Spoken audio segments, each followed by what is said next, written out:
No crumbs of comfort from the Chancellor as he forecasts hard times ahead. Rishi Sunak warned the Tory party conference tax rises are needed to get the economy back on track after COVID. I have to be blunt with you. Our recovery comes with a cost. Our national debt is almost 100% of GDP. So we need to fix our public finances. Also tonight, all hands to the pump. The military get fuel to the forecourt. But can that solve the petrol crisis? Facebook, WhatsApp and Instagram are all offline tonight after being hit by a major global outage. And Good. one man and his dog, the junior doctor who's become Britain's top marathon runner, and the furry friend who's been there every step of the way.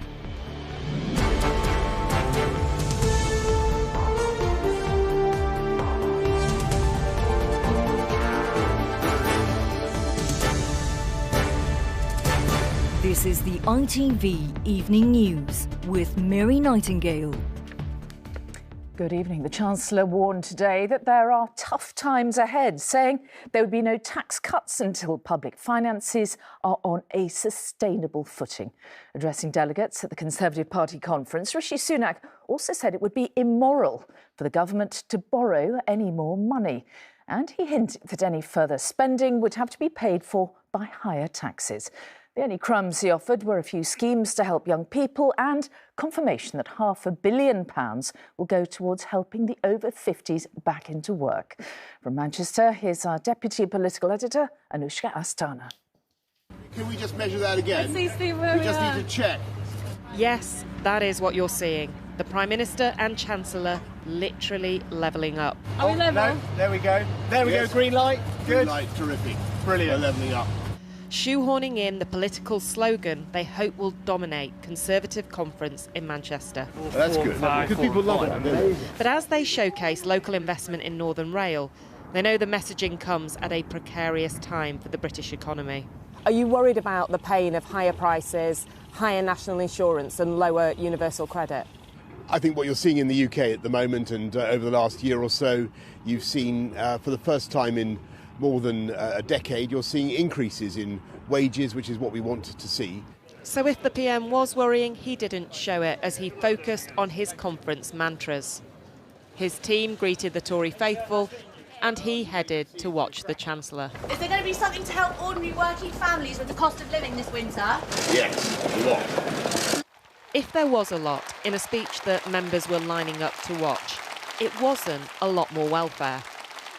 Now you tell me, is the answer to their hopes and dreams just to increase their benefits? And it wasn't a lot less tax. I know tax rises are unpopular. Some will even say unconservative. I'll tell you what is unconservative. Unfunded pledges, reckless borrowing and soaring debt. But there was a fair amount of this. I can confirm that we are expanding our successful plan for jobs into next year. Thank you. That speech was all about Rishi Sunak trying to frame a political choice, saying that a vote for the Tories is a vote for jobs and wages. They like it in here. The difficulty is that outside this hall, another message is cutting through. With some Northern MPs really worried about changes to national insurance and universal credit. Maybe now is the time for the government to think again on some of those changes, because in truth, I don't know how you can level up poorer communities in the north of England while at the same time taking money out of their pocket. So is the cost of living crisis a problem for Tory voters? Look at the blue wall at the moment. Go and ask them. Maybe you get the answer yes. But I think a lot of them understand because it's happened because of COVID. I think that the cost of living is going up significantly and we need to have wages coming up in relation to that. I think they've got an uphill battle. An uphill battle that they hope the Prime Minister can overcome. Anushka Astana, ITV News, Manchester. Well, the Chancellor's plan for the recovery relies very much on getting more people into work and seeing wages rise. But for some job seekers, finding employment just isn't that simple. And with the cost of living soaring and set to go even higher still, those in work, even those are feeling the squeeze. Here's our political correspondent, Carl Dinnan. The Chancellor listed half a dozen schemes for connecting people to jobs today, many aimed at young workers like these Leeds students. But even with desirable training as plumbers and electricians, finding work is hard. Just applying for places, they don't always either get back to you or they're just not able to bring anyone on. To get apprenticeships is a big struggle, I've noticed. I've applied for a lot and just no luck at all. There's opportunities. I don't think it's easy to get, so to speak. It's like they're a bit limited, you know, they're a bit scarce because people would rather take on someone with a bit more experience. Tell that to someone with a bit more experience. And we will do whatever it takes. Milo was made redundant from his airport security job. He has experience and skills, but not much support. How much help have you had from the government in finding work? Zero help. I've done it all off my own back, of going on to online and trying through different companies. What did you make of what the Chancellor said there today? It all sounds really good, but I do think that it is mainly keyed to the younger generation. And then there are the two words which did not pass the Chancellor's lips today: universal credit. The coronavirus uplift is about to end. Whenever you ask the government about benefits, they always end up talking about jobs. Is that the right approach? The government may say it has a plan for jobs. What it doesn't have is a plan for how people are going to pay their bills. We're about to see the biggest cut to universal credit, just as energy prices are going up, just as food prices are going up. People's bills are not about to get £20 per week cheaper. Carrying ideas through from the conference hall to the factory floor is rarely straightforward. And although there are bigger switches the Chancellor can throw to recharge incomes, he didn't reach for them today. Carl Dinnan, ITV News, Manchester. And our political editor Robert Peston joins us from the conference in Manchester tonight. So, Robert, listening to the Chancellor there, it wasn't much to cheer about, was it? It sounds like there are tough times ahead for many of us. Actually, I shouldn't smile because, yes, I think we are at the start of a very serious crisis of living standards nature. You know, we are, of course, particularly those on middle and lower incomes, in a vice. Energy prices up, food prices up. We've all been focusing on the crisis in the forecourts, but petrol prices are going up. And, you know, at the same time, £20 a week being taken away from those on universal credit, national insurance going up, tax allowances being frozen. This is a combination of income being taken away at the same time as inflation is rising.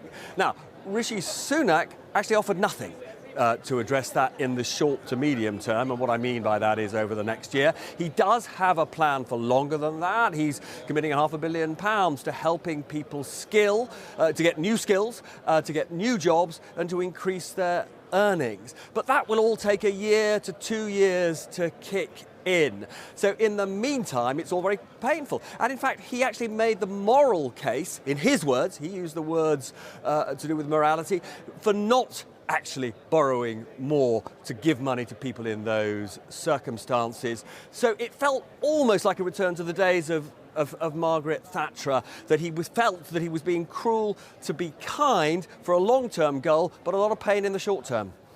OK, Robert Peston in Manchester, thank you for that. Now, the armed forces have started helping to deliver fuel supplies as petrol stations remain dry in some parts of the country. The Petrol Retailers Association welcomed the move, but said that some areas are still suffering shortages. And there's been a marked improvement everywhere except in London and the South East. Here's Geraint Vincent. Deployed on the ground in an oil depot, military drivers with orders to get fuel delivered where it's needed. Some of the 200 servicemen and women on this operation got behind the wheel this morning. But they couldn't get everywhere today. Even the places where they'd been training over the weekend went without. It's calm, that's for certain, because we don't have any fuel to sell, which is very unfortunate. We had a tanker accompanied by army guys training on Saturday. And that all went very well. We traded all Saturday with both fuels, but by the evening we were out of unleaded, and then shortly the next day we were out of diesel. And where there was fuel in Kent today, there were queues. Can't go on like this, because it's ridiculous. You're having to plan you know, where you're getting your petrol from and all that kind of stuff, which is difficult if you're working and all that kind of stuff, you know. This is the first petrol station I've seen that's got petrol. I've been to loads, so just hope I get some. Most petrol stations in most parts of the UK do have some fuel available now. But in London and the South East, where concentration of demand is particularly high, around 20% of forecourts are still dry. We're a bit disappointed that the drivers are also working in areas which we know are now well stocked with fuel, like the Grangemouth area in Scotland and Teesside for the North and North Midlands. And so only a relatively small proportion operating out of the south to help the much challenged London and South East area. The situation is improving, says the government, but in the places where demand is greatest, the tankers still can't come soon or often enough. Well, still no fuel arrived on the petrol station where we've been all day. The manager here says he is expecting a delivery at some point tomorrow evening, but given the levels of demand, there's nothing to say that he won't have run out again by tomorrow evening or early the next day. So regular deliveries are what's needed, but I guess it's no surprise in those parts of the country where the situation is returning to normal or stabilising, retailers say that customer demand is returning to normal levels as well. OK, Garen Benson, thank you. The head of the Met Police has told ITV News an independent inquiry will be held into the force following the murder of Sarah Everard.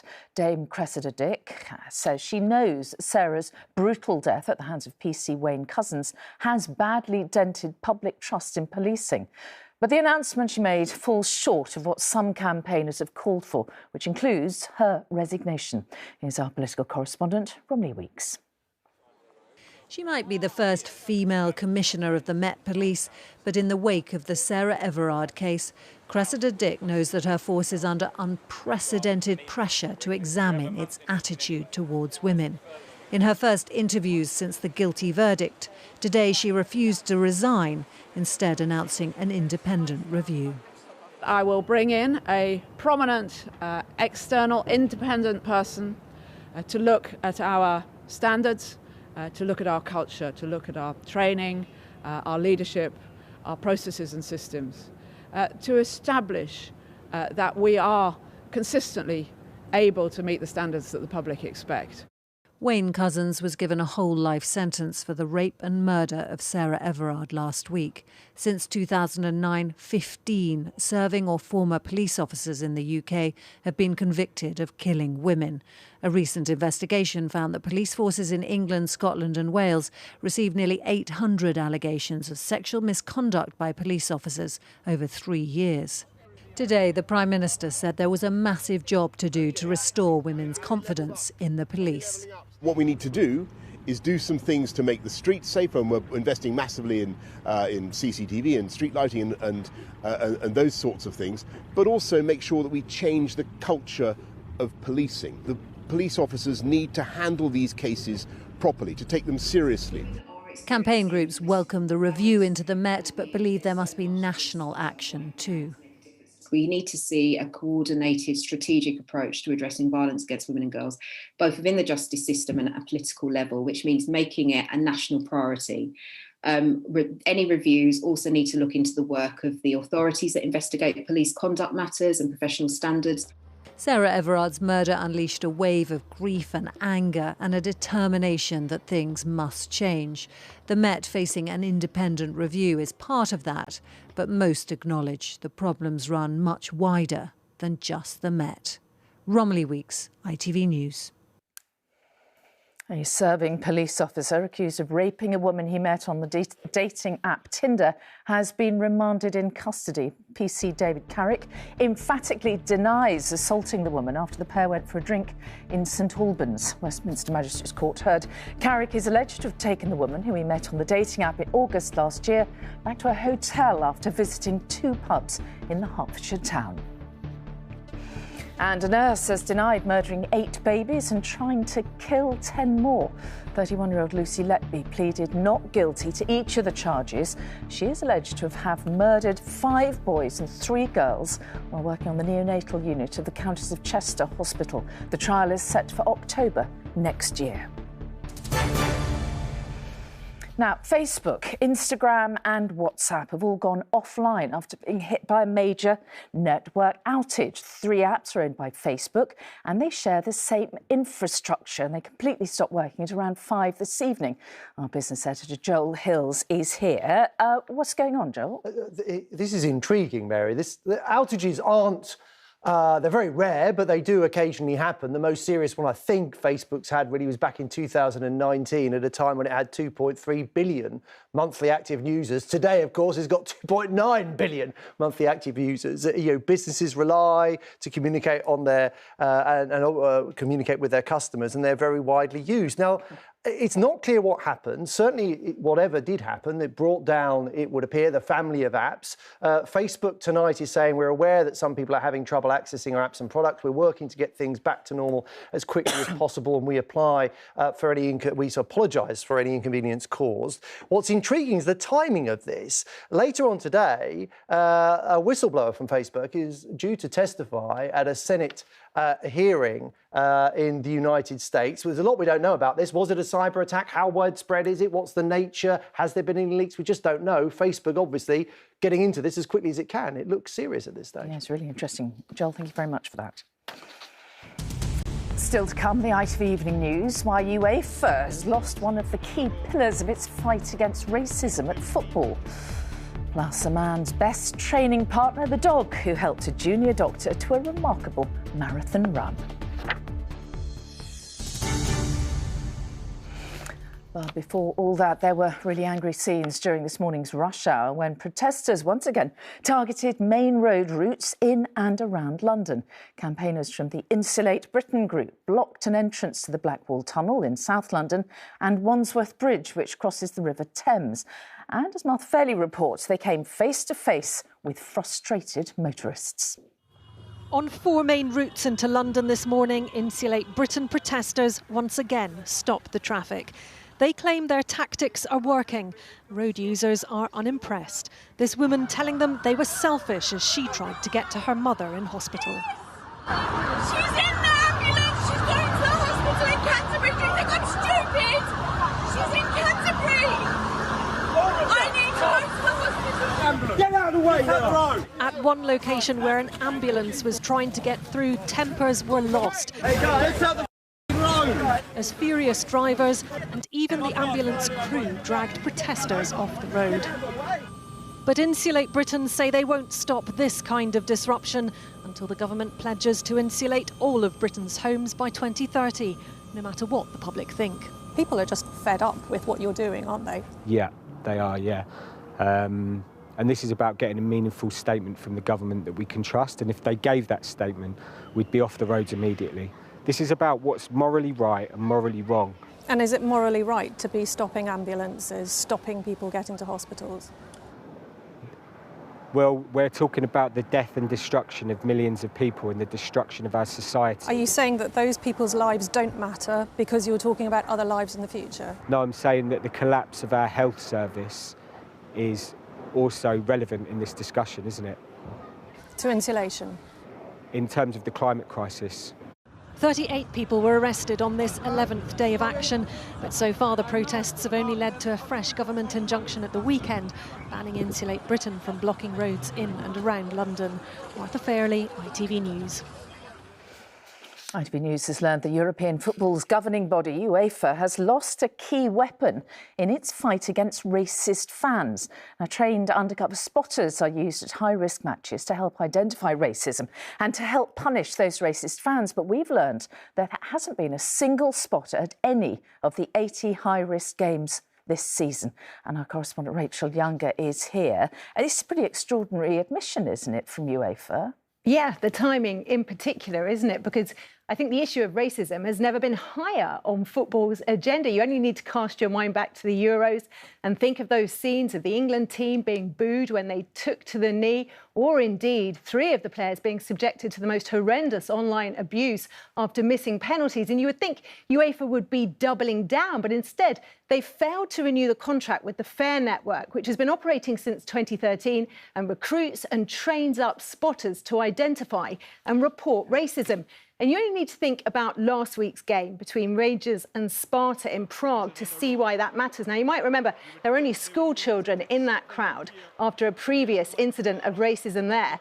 But despite that, Rangers have complained that Glenn Kamara was booed every time he touched the ball. Now, that has become a diplomatic incident, with the British ambassador called in by the Czechs. They say any suggestion their young fans were racist amounts to xenophobia. And of course, that's exactly the kind of situation where an independent monitor in the ground could have clarified things, but there wasn't one because UEFA hadn't renewed the contract. It's completely baffling, isn't it? What are UEFA saying about this? Well, UEFA have given us a statement saying that the contract with FAIR for providing match observers is currently being renewed and therefore no external observers were deployed at UEFA matches. They've admitted there's a glaring gap. They say they expect to come to an agreement with FAIR, but until that happens, some very big matches in Europe will go unmonitored. And at a time when UEFA have promised to raise their game, they seem to have dropped the ball. Extraordinary, Rachel. Thank you very much for that. Now, new rules have come into force aimed at making it easier and cheaper to travel to the UK. The traffic light system has been scrapped in favour of a single red list. Those arriving from countries on the red list will still need to quarantine in a hotel for 10 days. But fully vaccinated travellers from all other countries now only need a PCR test within 2 days of arrival. A David Walliams story about a Chinese boy will be removed from one of his children's books following criticism that it contained harmful stereotypes. The character, Brian Wong, will not appear in a new edition of The World's Worst Children when it is released next year. And the man who masterminded Leicester City's amazing title win is back in the Premier League. Claudio Ranieri has been appointed as the new Watford manager after the departure of Xisco Muñoz on Sunday. Now, there were many heartwarming stories among the runners who took part in yesterday's London Marathon, but few perhaps as inspiring as that of Dr. Phil Sessman. In his first ever competitive marathon, he finished 7th, no less, and he was the first Brit to cross the line. He achieved this by squeezing training around his job as a busy junior doctor in Leeds, and he also had the help of his dog, as Chloe Keedy explains. Finishing in 7th place in the London Marathon is an achievement by anyone's standards. The first British athlete across the line in the men's race. But Phil Sessman is an NHS doctor, and this was his first marathon. And to top it off, he did it all on his 29th birthday. It feels good. We had 2 pace groups that came together, and then as they started to fragment, I started to feel myself at the front of those groups. And I just thought, OK, I know it's early, I should be patient, but let's just give it a go and see what we can do here. Phil is a seasoned long-distance runner. Over the past year and a half, he's juggled his training with working part-time in a busy A&E. You don't have the choice of missing a run because you can do it later. You know, you have to do it then because you've got work later. So I did find that it's also a bit of a stress relief as well after work. If there's one thing that's kept him going, he says it's his trusty training partner, Kipchoge, his loyal pet spaniel, named after the fastest marathon runner in the world. She joins me for all my easy running, which is pretty much 80% of my running. She's up to 85, 86 miles a week. There was one week in the build-up where she did 103 miles. And she doesn't complain and she just gets on with it.